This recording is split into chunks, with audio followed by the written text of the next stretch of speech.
The galaxy had always believed Earth was weak. For 300 years, humans had stayed quiet. They traded with alien races. They signed peace treaties. They smiled at diplomatic meetings.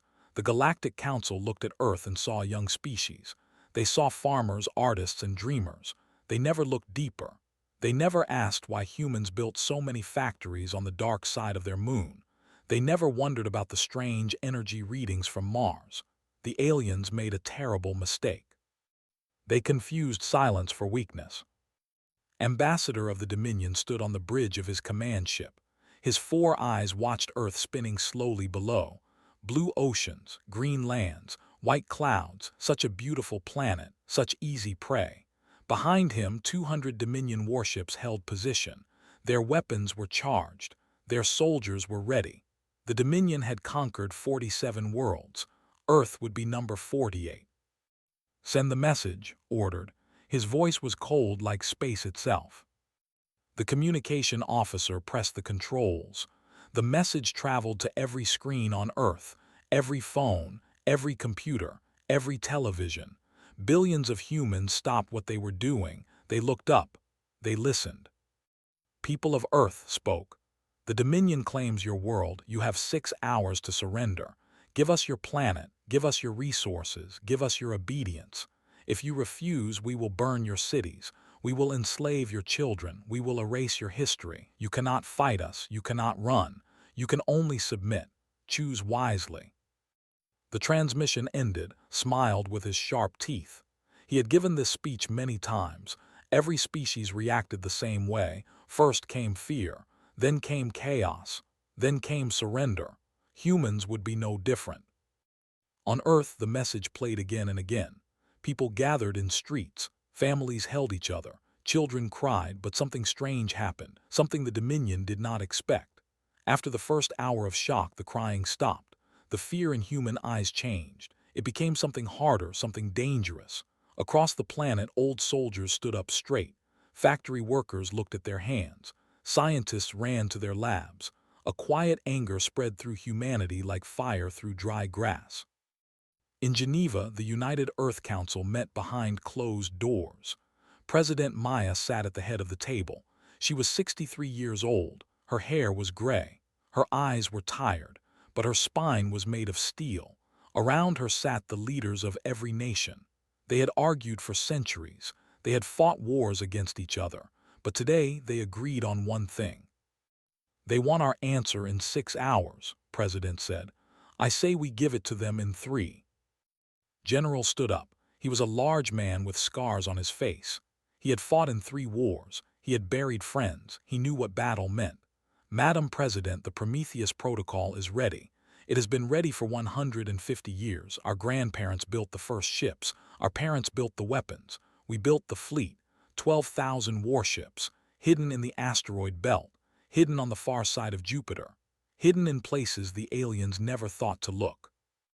The room was silent. Every leader knew about the protocol. It was humanity's greatest secret. While Earth smiled at the galaxy, humanity had prepared for this day. They had learned from history: peace through strength, trust but verify, hope for the best but prepare for the worst. "How long until our fleet arrives?" asked. 2 hours and 47 minutes, answered. President looked around the table. She saw fear on some faces, but she saw determination on more. "Send the response. Tell them Earth does not surrender. Tell them Earth does not kneel. Tell them they made a mistake coming here." On the Dominion flagship received Earth's response. He read it 3 times. Then he laughed.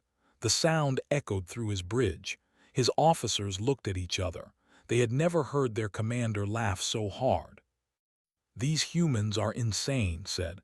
"They think they can fight us with their primitive technology. They have no warships. Our scans show only cargo vessels and passenger craft.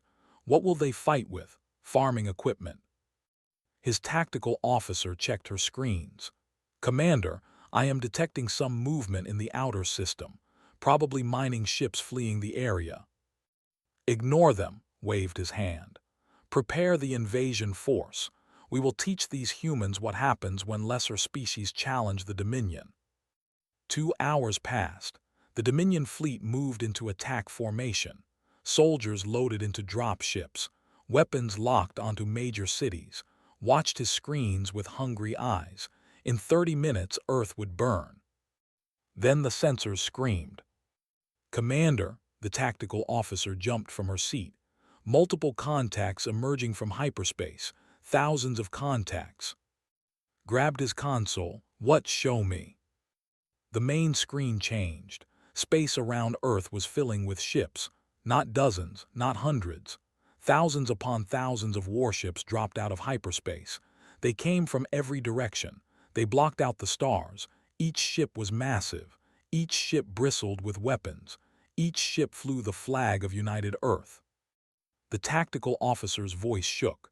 12,317 warships, Commander.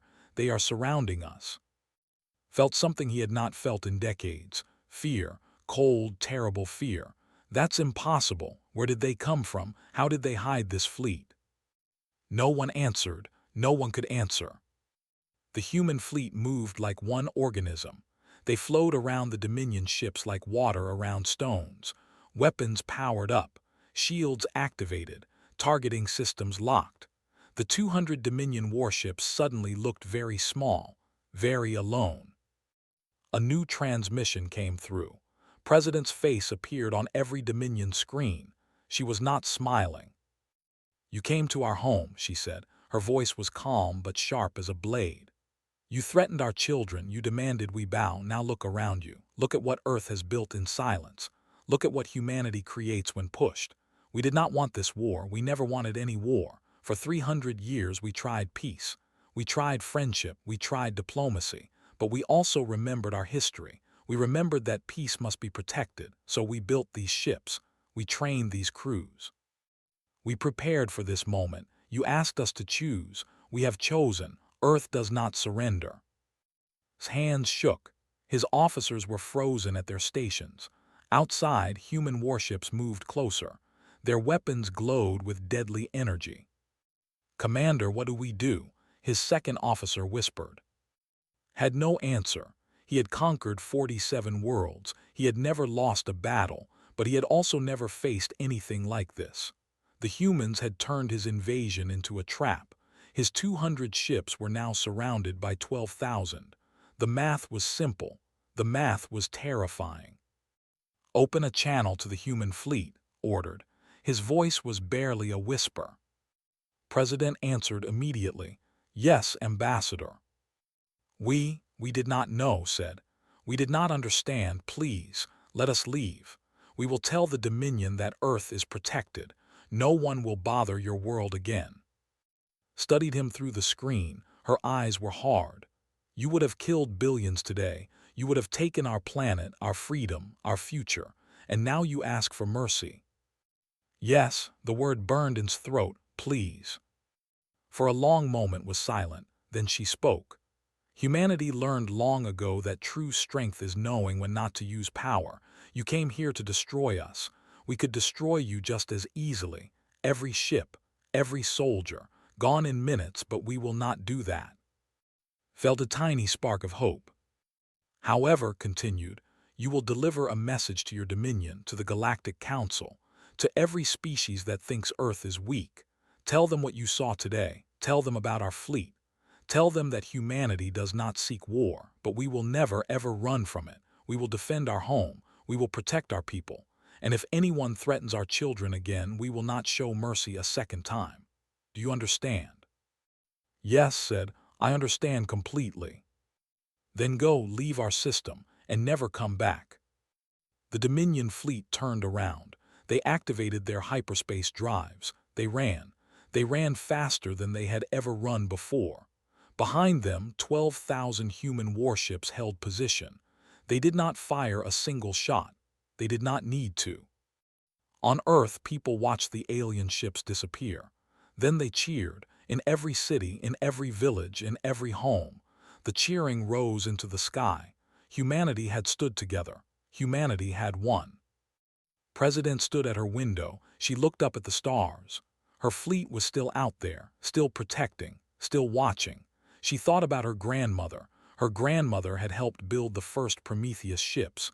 She had died believing she would never see them fly, but she had built them anyway. She had built them for this moment. "Thank you," whispered to the stars. "Thank you for teaching us to hope and to prepare." The news spread across the galaxy. The Dominion had fled from Earth. A species they had dismissed as primitive had revealed the largest fleet anyone had ever seen. The Galactic Council called emergency meetings. Ambassadors demanded answers. How had humans hidden so many ships? How had they built so much without anyone noticing? The answer was simple. Humanity had never stopped fighting for survival. They had fought ice ages, they had fought plagues, they had fought each other, and through all of it they had learned one truth. The universe did not care about the weak, so they became strong. They became clever, they became patient. They smiled at aliens, they signed treaties, and they built warships in the shadows, just in case. Earth changed after that day. Humanity was no longer seen as a young species.